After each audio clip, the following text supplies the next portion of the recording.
ইমাম মাইকের আওয়াজ শুনিয়া এতে কেউ বেজারো আর খুশিও আমার কোনো আপত্তি নাই, এটা নিয়ম নাই। এটা প্রতিষ্ঠানের জলসা, তোমার মসজিদের জলসা তবে ফাটাও না। এই তো মুসলমানের চরিত্র, মুসলমানের কম্পিটিশন, তার নিজে নিজে কম্পিটিশন।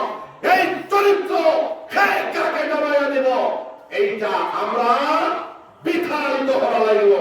সবাই ইনশাআল্লাহ। দাওয়াত দিই, এই মাদ্রাসা চলবে, এই মাদ্রাসার উন্নতি হবে।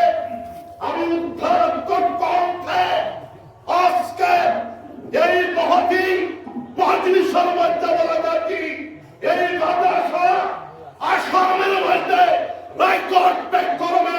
কোন মায়ের সন্তান, কোন বাবার সন্তান ইনশাআল্লাহুল আযীম এই মাদ্রাসাকে পরাভূত করতে পারবে না।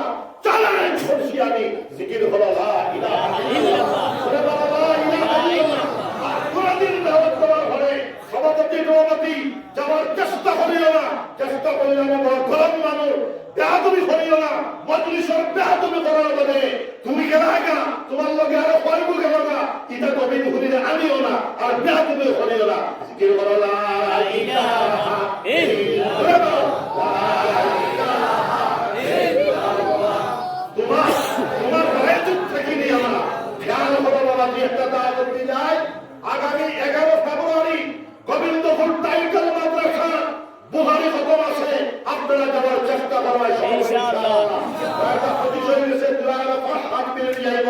আর এই জাতীয় নিজে নিকটে মাদ্রাসার ওয়াজ তুমি কেন ফাটাই দিলা? তুমি মুসলমান না, তুমি গায়ের মুসলমান নি। এই সমস্ত অপব্যবহার, অসৎ ব্যবহার, অসুন্দর ব্যবহার, অভদ্র ব্যবহার কখনোই করবা না, জানিয়ে রাখবা। আর ইলা যদি মজলিসটা সুন্দর করে আইতে পারো না, আমাদের কোনোদিন দাওয়াত দিও না। জিকির হলো লা ইলাহা ইল্লাল্লাহ। তোমার বাবার থেকে নিয়ে আমি লা ইলাহা ইল্লাল্লাহ, লা ইলাহা ইল্লাল্লাহ, লা ইলাহা ইল্লাল্লাহ, লা ইলাহা ইল্লাল্লাহ। নাই দুঃখ হলো বেয়াদবি করতে, লা ইলাহা ইল্লাল্লাহ, লা ইলাহা ইল্লাল্লাহ, লা ইলাহা ইল্লাল্লাহ, লা ইলাহা ইল্লাল্লাহ, লা ইলাহা ইল্লাল্লাহ, লা ইলাহা ইল্লাল্লাহ।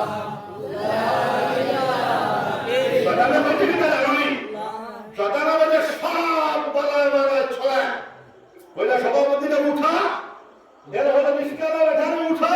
নিষ্কালা বেটা তোমার বাড়ির দ্বারাই যাও। আমি আমার বাড়িতে গেলে কত কত করি, তোমার পয়লাম দেখিয়ে তুমি গেলে গেছে। এটা হলো শয়তানের কুচ্ছা। শয়তান বসে ভালো লাগা দরবার লাগাই দে, মাদ্রাসাটা শেষ কর। এই মাদ্রাসা আসামের ইনশাআল্লাহ মডেল মাদ্রাসা হবে। সুবহানাল্লাহ।